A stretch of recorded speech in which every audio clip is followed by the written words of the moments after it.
sorry pero parang masyado namang wala ata sa hulog itong binibitawan ni Soto.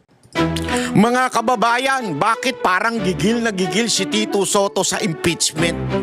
Gusto raw pahirapan? O gusto talagang pabilisin lang?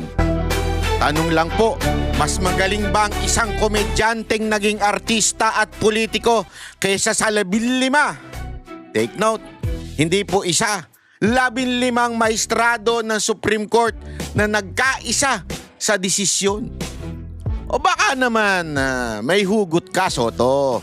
Baka may pait pa mula sa nakaraang pagkatalo sa halalan. O baka naman may basbas na hinihintay sa taas. Di ba? Sabi niya, hindi na raw siya tatakbo. Oy, kung hindi ka natatakbo, dahil daw sa national, dahil matanda na siya, baka kailangan niya ng blessing. Kayo naman, pag ano siya, i-bless lang siya. Baka kailangan ng magandang retirement ending. Ngayon, himayin natin, batas ba ang pinaglalaban o personal na agenda ang nakabalot lang sa salitang prinsipyo? Di ba? Alam nyo, mga kababayan, etong ginagawa ni Soto na pagbibigay ng kanyang statement or dissenting statement, especially siya ay isang Senate President, ay hindi maganda sa tingin ko. Dahil Supreme Court to ang nagsalita. Bakit niya, ito ay para bagang sinasabing mas maalam pa siya. Sa totoo lang ito kahit si Soto ito ay medyo yung galing-galingan na parang alam niya na lahat. Di ba? Porket matagal na siya sa politika, porket matagal na siyang senador, feeling niya alam na niya lahat ng bagay pagdating sa politika. Alam mo, bata, sana man lang kahit abugas yan, nag-aral ka. Pwede nating masabing, pwede kang tumapat sa karunungan ng Supreme Court. Pero hindi Niabugas siya, hindi mo natapos. Meron sigurong naitapos ka sa school bukol. Pwede, di ba? Successful na artista ka. Okay yan. Actually, pagdating sa pag-aartista, magaling ka, maayos, panalo, successful in everything. Pero hindi ibig sabihin sa haba ng panahon mo sa politika ay ikaw na expert. Di ba? Sa katunayan, kung hindi ka nga siguro artista, baka hindi ka pa nga nanalo Ano bang nagawa mo na masasabi nating landmark laws na naipasa mo o nung dati kang vice mayor ng Quezon City na masasabi nating magandang accomplishment mo? Siguro meron isa, dalawa. Pero para sabihin mo na para bagang may mali sa ginawang desisyon ng Supreme Court, bata, medyo, hindi pala bata, sir, matanda. medyo sabit po yun, ito, ipapaliwanag po natin ngayong araw na ito kung ano ba talaga ang nangyari doon sa desisyon ng Supreme Court na kung saan ay talagang tinututulan ng iba.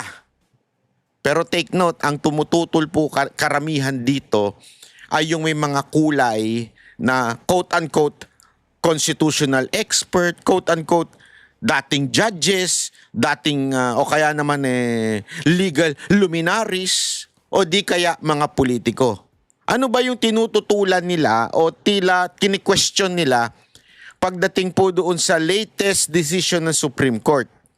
Yan ay ipapaliwanag natin ngayong araw na ito sa lingwaheng inyong maiintindihan. Kasi talaga namang napaka salimuot, pero ipapaliwanag natin ito para mas maintindihan natin. Ito muna yung balita para dito natin sundutin. Ano ba talaga ang problema dito at ano nangyari? Ngayong Huwebes, tuloy ng binasura ng Korte Suprema ang naunang impeachment complaint laban kay VP Sara Duterte. At sa pagbasura na yan, may mga requisitos na kailangang tandaan ng Kongreso pag umusad na ang mga reklamong impeachment laban kay Pangulong Bongbong Marcos at kay VP Sara Duterte. Halimbawa, ayon sa Article 11, Section 3 ng Konstitusyon, isang impeachment complaint lamang ang maaaring ma-initiate laban sa isang opisyal kada taon. Sa matagal po na panahon, ito po ang sinundan ng lahat, ang ruling sa Francisco versus House of Representatives noong taong 2003. Ang impeachment ay considered initiated lamang kapag na-i-refer na po ang reklamo sa House Justice Committee. Pero sa patakaran ng pinagtibay ng Korte Suprema ngayong araw, meron pong dagdag dyan. Kung ang reklamo ay hindi ilagay sa order of business ng Kongreso sa loob po ng 10 session days, considered initiated na rin ang reklamo. Ito pa, kung ang reklamo ay hindi rin i-refer sa Justice Committee in 3 session days, considered initiated na rin po ito. Sa madaling salita, kung hindi kumilos ang Kongreso sa isang verified at endorsed na impeachment complaint, considered initiated na po ito at magsisimula na po ang 1-year ban laban sa mga bagong reklamo. Ayan. Ito po ang pinaka-main na tinututulan nila sa desisyon ng Supreme Court. Okay? Merong 10 araw, once natanggap, pagpasa ng once natanggap, tatakbo na ho ito ng 10 days. 10 araw na dapat ito'y tumakbo na. Ibig sabihin, kailangan sa order of business may pasok na kaagad. Okay? At 3 araw, dapat ito'y ma-refer na sa Justice Committee. Dati kasi, ang para bagang pwedeng pag-antayin. Katulad ng ginawa doon kay BP Sara Duterte na pinending yung unang 3. Tapos, tsaka pinasa yung pang-4. Ngayon, sinasabi at pinagtitibay ng Korte Suprema na hindi porket hindi ginalaw, nagbibilang na yung araw. Ay, hindi nagbibilang yung araw. Dapat, matik yun. Basta ipasa, makuha, ma-receive, pak, bilang na ang araw. Kailangan aksyonan. Pag hindi inaksyonan, bilang pa rin yung araw. Ang problema kasi, problema sa nangyayari. Katulad nung ginawa noong panahon ng Vice President impeachment. Pinending lang nila. Inantay nila yung pang-4. So para bagang sila ang namimili kung ano yung ipapasa o hindi. Which is unfair naman po kung gano'n ang siste. Ang sinasabi ngayon ng ilan, sandali, teka lang. Hindi dapat ganun. Dapat talaga, kailangan, anuhin kagad dyan. Antayin muna natin. Di ba? Yun ang sinasabi. Ituloy natin. Wait. Tuloy natin. Dito po sumabit ang 19th Congress. Hindi kasi nirefer sa Justice Committee ang naunang 3 impeachment complaints at sa halip ay nilagay na lamang ito sa archive. Ayon kasi sa Korte Suprema, nire-require ng konstitusyon ng anumang verified impeachment complaint ay kailangan ilagay sa order of business in 10 session days at i-refer po sa Justice Committee in 3 session days. Hindi na po ito optional. Walang prerogative ang sinuman sa Kongreso, maging ang Secretary General o ang House Speaker na i-delay ang prosesong ito. Iyan kasi ang ginawa nila noon, di ba? Dinribble nila yung first 1, 2, 3, yung first 3 impeachment. Kaya ang inantay nila yung pang-4 na impeachment. Ganon ang ginawa. Hindi daw dapat ganon. Mali yun, sabi ng Supreme Court. Dapat, once na yan, naipasa, may 10 araw. Agad-agad dapat. Di ba? Ito pa po ang sabi ng Korte Suprema sa issue naman ng due process sa impeachment complaints. Ito naman yung pangalawa. Yung una, kailangan agad-agad. Pag ibinigay, kasi nga, ang iniiwasan ng Korte Suprema, yung ganon, yung ginawa last time. Di ba? May nagpasa, hindi dininig, tapos inantay yung pang-4, tsaka dininig. Ngayon, pinagtibay dapat 10 araw, nandito sa order of business, dapat in 3 days nasa Committee on Justice, o kailangan yan, sundin. Hindi pa pwedeng nakaayon doon sa utos ng leader nila. So once binigay, 10 session days bilang. 3 session days naman sa Committee on Justice bilang. Hindi pa pwede yung head ng Committee on Justice i-delay. Hindi pa pwede yung Speaker of the House i-delay. Kailangan yan i-ano kaagad. Hindi pa pwedeng mamili. Kasi nangyayari, magiging political yan.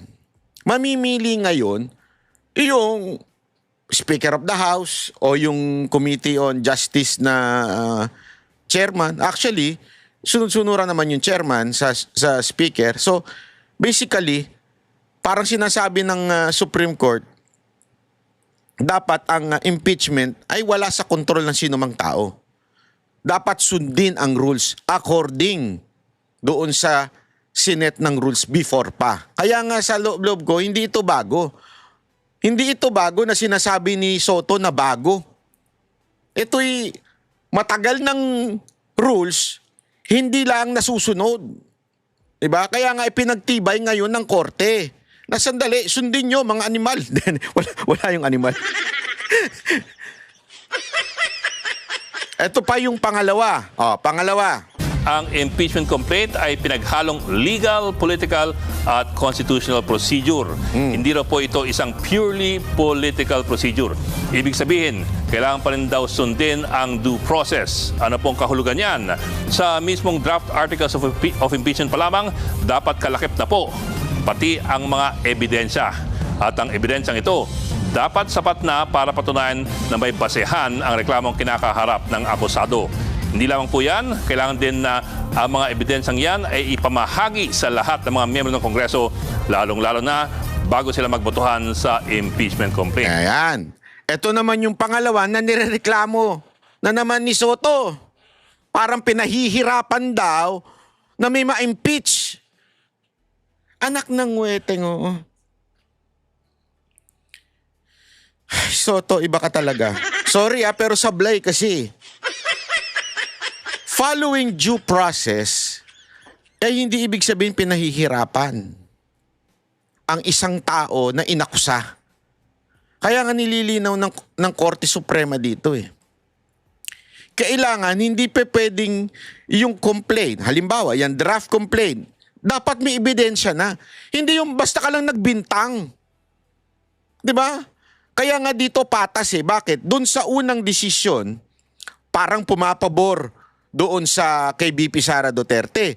Pero dito sa hindi pala unang desisyon, doon sa unang punto, dito sa pangalawang punto, tingnan ninyo kailangan yung complaint merong sapat na ebidensya.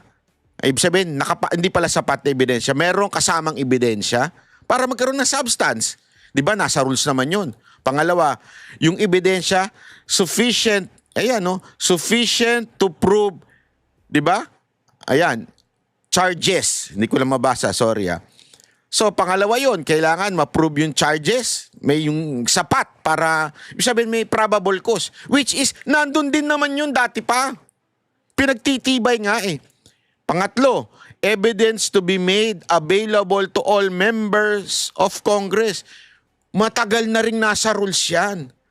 Ang gusto kasi ni Soto, para bagang mamaya, paparinig natin yung interview niya, para bagang sinasabi niya, paano? Ibig sabihin, literal, kailangan, kung hindi may isang pumirma na congressman, hindi may papasa?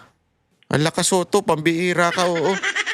Ang importante dito, nabigyan ng kopya yung mga congressman.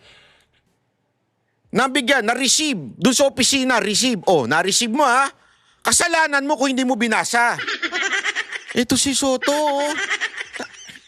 Dapat ako na lang nag-senador kaysa sa'yo. Sorry Hindi, biro lang. Kasi yan mamaya, papakita ko sa inyo yung kanyang argumento na sablay. Yun lang, may ilan ang pumalag sa mga bagong patakaran. Halimbawa, ayon po kay Attorney Rene Sarmiento na isang delegado ng 1987 Constitutional Convention, bagamat nirespeto nila ang desisyon ng Korte Suprema, ito raw po ay judicial overreach. Ang pagpataw raw ng mga bagong rekisitos na wala sa konstitusyon ay katumbas raw ng judicial amendment to the Constitution. Dahil mas pinapahirapan daw ang impeachment process, hindi na raw maituturing na weapon of accountability ang proseso ng impeachment. Alam nyo mga kababayan, hindi naman na to hindi na ito hindi po ito bago. Yun ang hindi ko magets eh. Ano sinasabi ninyong bago? Hindi po ito bago. Lahat po ito pinagtalunan nung nakaraan at pinoint out pa nga nila Marcoleta ito eh.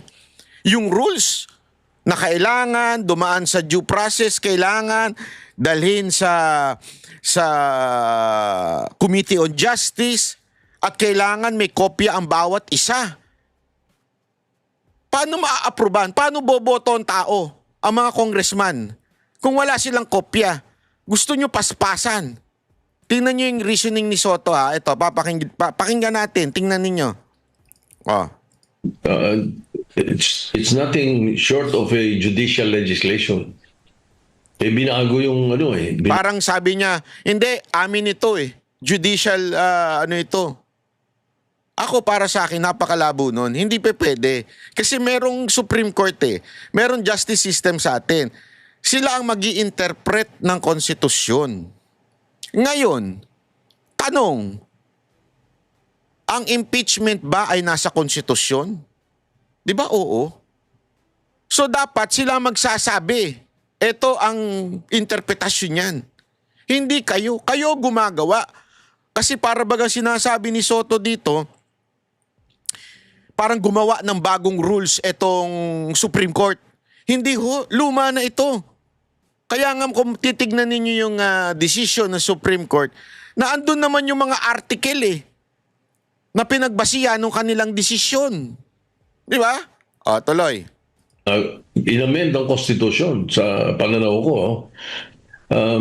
Okay, let me place this on record muna. Ha? So far, as of last night, I've seen snippets of the decision. I have not read it fully, but hinanap mo kagad yung mga punto na dating pinag-uusapan natin kasi. So yung mga sabi ko snippets so far. Apparently, they did not directly correct in this decision some of the errors or the factual errors in the past decision. Hindi nila binanggit dito or hindi nila kinorek. So it stands therefore yung mga factual errors nila. So and then yun nga binago binago nila yung parang nilang binago yung mode ng pag-i-impeach. Mas mahirap, mas humirap na ngayon. Dati nga madali sapagkat yan talaga nilagay sa konstitusyon niya ng mga gumawa ng konstitusyon, lalo na yung option 3 na sinatawag nilang option 2 na 1/3 signatures lang, forward na kagad. Hindi ba dati nga prayer lang, finorward na di ba? Sapagkat meron ng 1/3 na nakapirme.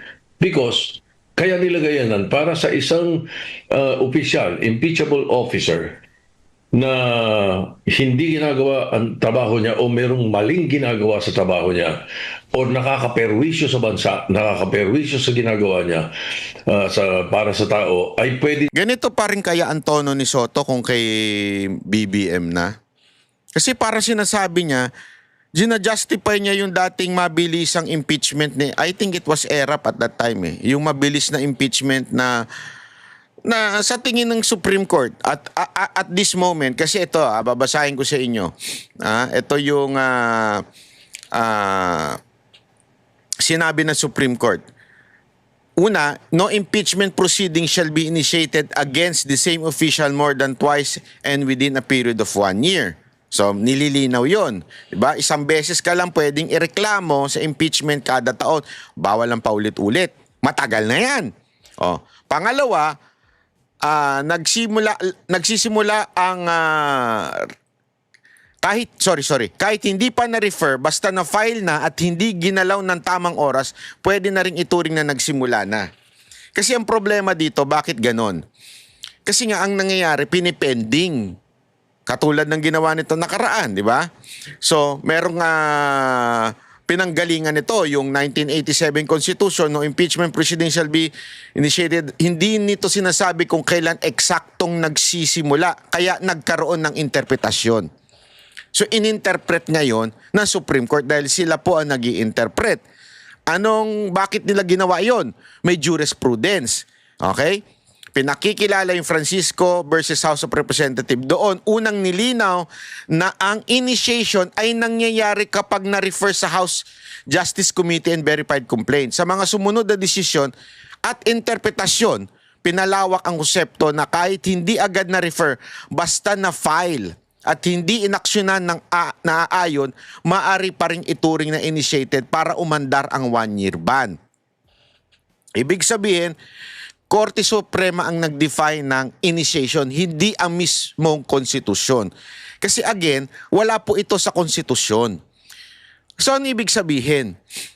Alam nyo, sa batas daw kasi, na pinaliwanag sa akin ito, na hindi pa pwedeng mag-imbento ang kung sino man at mag-interpret nito kung wala sa konstitusyon. At ang maaari lamang po mag-interpret nito ay walang iba kundi ang Korte Suprema. Napaka-importante nun. Kaya nga, sinasabi dito, yung initiation, nagsisimula basta natanggap na. Kasi nga, paano nga naman kung, okay, natanggap pero hindi i-refer? Di ba? So, kaya nga meron ding yung sinasabing 10 session days and 3 session days. Sabi nga, napakaano kasi, eto ang konstitusyon nagsasabing isang impeachment lang kada taon.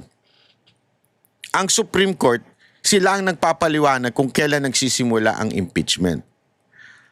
Ang House Rule, sila ang naglagay ng bilang ng araw kung kailan dapat kumilos ang Kongreso. Kaya nga, mga kababayan, kung magkakaroon ng problema dito, sino ba ang tatakbuhan natin sa interpretasyon ng batas at konstitusyon? Walang iba kung hindi Korte Suprema. Sila po. Hindi si Soto. Nauna sa lahat, di nga abogado. Diba? Hindi ho pwedeng Kaya nga, sinusunod lang at sinasabi lang ng Korte Suprema yung 10 days at 3 days na mismong House Rules ang nagsabi. Bakit kayo nagrereklamo? Diba? Madaling alisin. Hindi pwede magtagal. Kaya nilagay yun doon Ito gustong-gustong alisin. Kailangan daw, kaya daw dapat pwede yung hindi kaagad mabasa ng mga congressman para daw mabilisan. Diba? Kaya noon basta nag-rule lang yung 1/3, tapos na. Kaya naalala nyo yung pagtayo ni Villar noon, tapos biglang, lahat na. Ang gulo-gulo. Hindi dumaan sa tamang proseso. Bakit natin pahihirapin ngayon? Katulad ng ginawa ngayon at humihirap na. Talagang, kaya sabi ko, forgive me, but I think impeachment now is an impossible dream. Yan ang mahirap dito talaga pagka showbiz Talagang impossible dream. Marami nagkakapatayan dyan sa impossible dream. Hindi pala. Iba palang kanta yun. Grabe si Soto, no? Lupit din talaga nito mag-interpret ng batas. Iba ka, ikaw na pumalit sa Supreme Court. Gusto niya pwedeng paspasan. So, naayon sa ating saligang batas, kailangan ng lahat ng tao dumaan sa due process. Di ba? That is a basic principle. Di ba? Sinasabi nga ng Korte Suprema, basic principle ito yung due process. Hindi pa pwedeng sabihin natin na political process lang itong impeachment. Ito hindi lamang ito pang politika. Hindi pa pwedeng ganun. Kasi bakit? Binoto ito ng taong bayan, yung mga impeachable. Not all, but kasi impeachable din ng Korte Suprema. Di ba? So, ibig lang sabihin nito, ayaw mo ng due process kasi pinatatagal. Aba? Pakibura na sa konstitusyon natin yan. Ikulong na natin lahat ng pinaghihinalaan nating kriminal. Basta hindi mo kursunada, kalaban mo sa politika, di ipa-impeach na kagad natin. Huwag na natin padaanin sa due process. Anong klaseng? Gumawa pa tayo ng batas. Parang hindi ito mambabatas Gumawa pa tayo ng batas kung hindi rin naman natin padadaanin sa due process. Anong klaseng, ewan ko parang... That's one, no? Yeah, so sabi ko nga, mga snippets pa lang yung nakita ko. Number two, na gusto kong bigyan ng ng linaw, ano? My position and my comments have nothing to do with personalities. No. It has nothing to do with Vice President Sara. Ano? It is the principle. It is the principle of ang legislation ay sa Congress, Oo nga. hindi sa Supreme Court. Oo. Gusto natin baguhin ang Constitution, let's use a Constitutional Convention or a Constituent Assembly. Hindi a Supreme Court decision. Parang hindi naman ata binago. Ininterpret lang yung yung salita doon sa ano bang article yun? Article chotomate. Sa Article 11 Section 3. Nandun naman yung nakasulat po yun eh. Ang linaw-linaw po nun, no? So, tapos ayon din mismo sa batas na ginawa o sa rules na ginawa ng House, kailangan 10 araw nasa i-refer o i-initiate, Ito, para eksakto. Kailangan 10 araw mailagay sa order of business. At ang nakalagay doon, di ba, immediate. Ilang araw din dapat i-refer sa Justice Committee, 3 araw. Ang sinasabi lang ng Supreme Court, kung ganon, dapat sundin. Sundin yung 10 araw. Hindi yung itetenga ninyo, aantayin ninyo, nang pumasok pa yung ibang mga impeachment, tapos tsaka nyo lang ipapasa para dun magsisimula yung 10 araw. Hindi pa pwedeng ganun yun. Kasi mangyayari nun, sino nagdidesisyon? House Speaker. Yun nga yung iniiwasan eh. Yung ang House Speaker ang magdesisyon kasi supposedly taong bayan na nagpapa-impeach. So dapat sundin yung taong bayan. Hindi yung ganitong parabagang, hindi, kung anong desisyon ng siya mamimili. Ganun na nangyari. Ang personalidad dito whether it's the impeachment of the filed impeachment for President Marcos or Vice President Duterte, it's nothing to do with that. Even if somebody files an impeachment to any of the members of the Supreme Court, walang kinalaman yung aking punto dito. Hindi na magagamit eh. Ang hirap na eh. Tingnan niyo yung isang napansin ko. Noong una, di ba, parang tinanggal nila talaga yung option 3. Ngayon na sinasabi, kailangan pirmado lahat at binasa at alam ng mga at nabasa at naintindihan ng mga congressman ang kanilang articles of impeachment. Alam naman natin na pagka ganun, isa lang ang magsabi na hindi, ayokong basahin eh. Wala akong panahon bumasa. Hindi ako pumapasok eh. Alam mo, masyado ka kasing OA, Soto. Sa totoo lang, masyadong OA yung interpretasyon mo na yan na kailangan mabasa. Oo, tama naman, kailangan mabasa ng lahat. Pero responsibilidad na ngayon nung congressman, kung sakaling dinala sa opisina niya, ni-receive doon, kasi may ganun tayo eh. Hindi pa pwedeng sabihin natin yung katulad ng style na ginawa niya na hindi na-receive. Hindi namin re-receive yan kasi wala yung Secretary General. Hindi pa pwedeng ganun. Dahil nasa konstitusyon din yun. Nasa ano bang tawag dito? Nakalimutan ko yung exact term. Nandun din yun na kailangan yung opisina, whether nandun yung head ng office na yon ay dapat tanggapin. Di ba? Nandun yun eh. Ngayon, anong ibig ko lang sabihin? Simpleng-simple lang. Masyadong OA yung interpretasyon nito ni Soto na kung saan sinasabi niya, so kung ayaw kong basahin yan, so hindi natatakbo. Ano ba namang klaseng interpretasyon yan? Soto naman, medyo sablay po kayo dyan. Sorry sa tingin ko, napakasablay nyo, sir. Pwede mo namang ipa-receive sa opisina. Di ba? Kung hindi mo pinirmahan,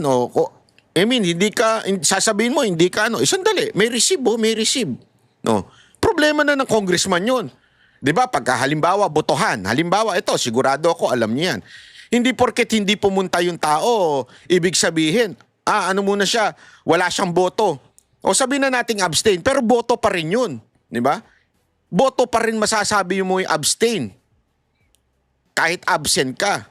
Hindi pa pwedeng dahilan yun. Hindi, antayin nyo muna ako ha. Antayin nyo muna akong bumoto bago mag-proceed yan. Soto naman, ang tagal mo na dyan. Pambira ka naman. Di ba? Ang tagal mo na dyan, para bagang basta lang interpret mo. Kasi ganito, may mga nagsasabi na medyo overreach daw itong ginawa ng Supreme Court dahil hindi eksaktong nakasulat sa konstitusyon yung rules na kung saan ay nagsasabi na na 10 days and 3 days. 10 days order of business at the same time ay yung naman sinasabi na 3 days doon sa Committee on Justice. Kaya sinasabi daw na tila nag-overreach itong Korte Suprema, 'di ba? Sa legal na pananaw, hindi sila gumagawa ng bagong batas, kung hindi nililinaw kung papaano ipatupad ang nakasulat na prinsipyo. Iyan ang ating maintindihan, ha? Kasi isa pang sinasabi doon, ang mga detalyeng iyon ay lumalabas na interpretasyon ng korte at sa rules ng Congress, kaya may ilan nagsasabing parang dinadagdagan ang saligang batas. Hindi po, kasi sabi nga, di ba, trabaho talaga ng Korte Suprema ang mag-interpret ng konstitusyon. Kapag may malabong bahagi o may banggaan na rules, kailangan i-interpret po. Ang meron lamang pong kapangyarihan para i-interpret yan ay Korte Suprema. So, ibig sabihin, hindi ho sila gumagawa ng batas. Nililinaw lang nila kung paano ito ipatupad. Kasi nga naman, halimbawa, di ba gumagawa ng batas, legislative branch, which is Kamara and Senate, merong hindi pagkakaudawaan, di ba? Halimbawa, yung executive branch, ipapatupad na yung batas, merong hindi pagkakaunawaan. Ano ngayon na mangyayari? Tatakbo ngayon sa korte. Because the judicial branch will be the one to interpret the law. So, dadalhin yan sa RTC, pag natalo, whatsoever, dalhin sa CA, hanggang umabot sa Supreme Court. Supreme Court, sila po yung, kaya nga Supreme sila yung final arbiter. Ano ba ang sinasabi o interpretasyon ng batas na pinatupad ng executive o di kaya at this very instance yung pinatupad ng legislative. So, ibig lamang pong sabihin nun, mga kababayan, simpleng-simple. Ang bottom line, ang pinaka may kapangyarihan na mag-interpret ay ang Supreme Court. Diba? Alam nyo, hindi ito settle ng tama o mali. O debate ito sa legal political na pananaw. Hindi simpleng oo, hindi ito.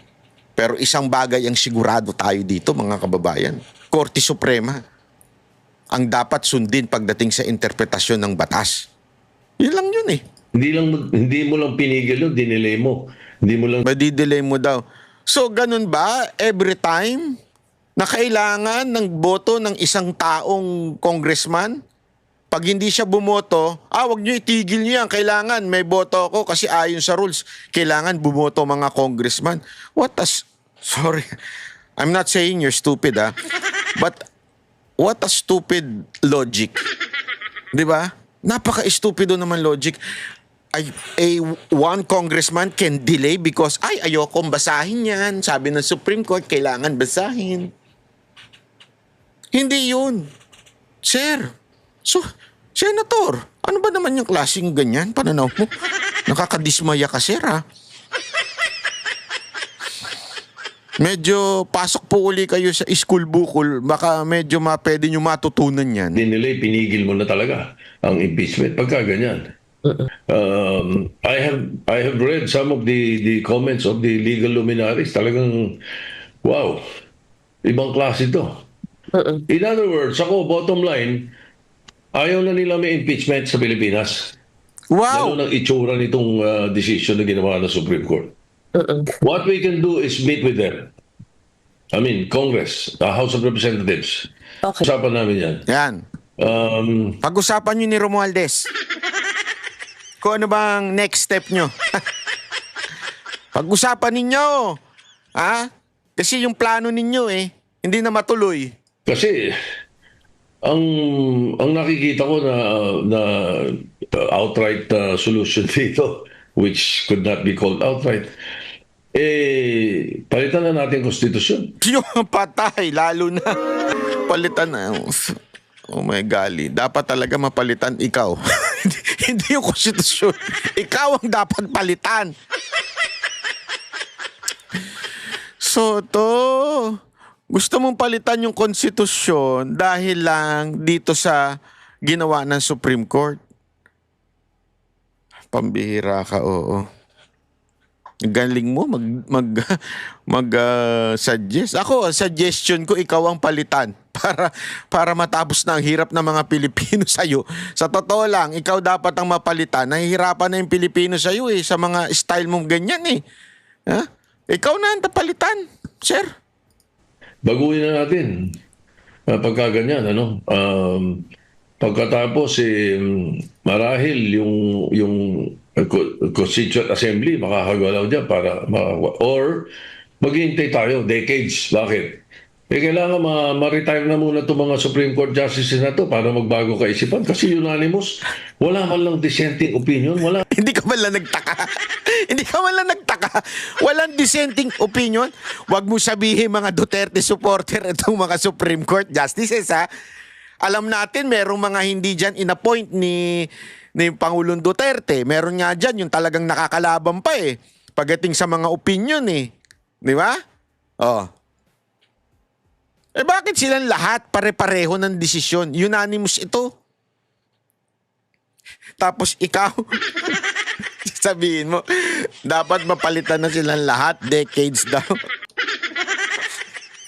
Magdilang anghel ka, ika nga, sabi nila, pero ikaw ang mapalitan.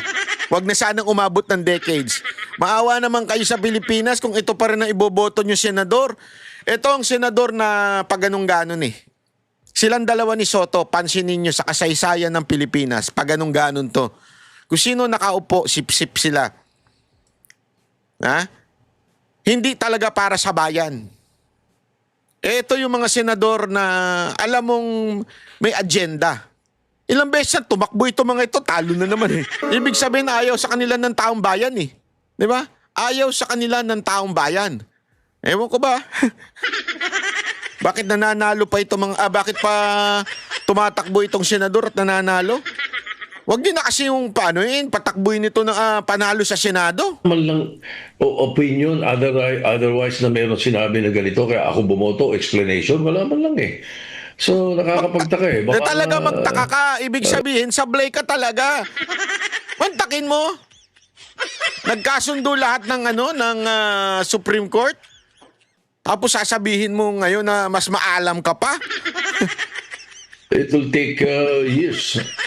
Mga retirement bago tayo sana makakilos at mailagay natin uli sa lugar sa konstitusyon. Kung hindi nila ako, ayoko ng CONCON, ayoko ng Constituent Assembly, pero pag gaganyan ang usapan, payag na ako. Grabe, no? Desperado na talaga. Ewan ko, feeling ko talaga itong mga ganitong style nito nakakasira ho talaga sa ating bayan.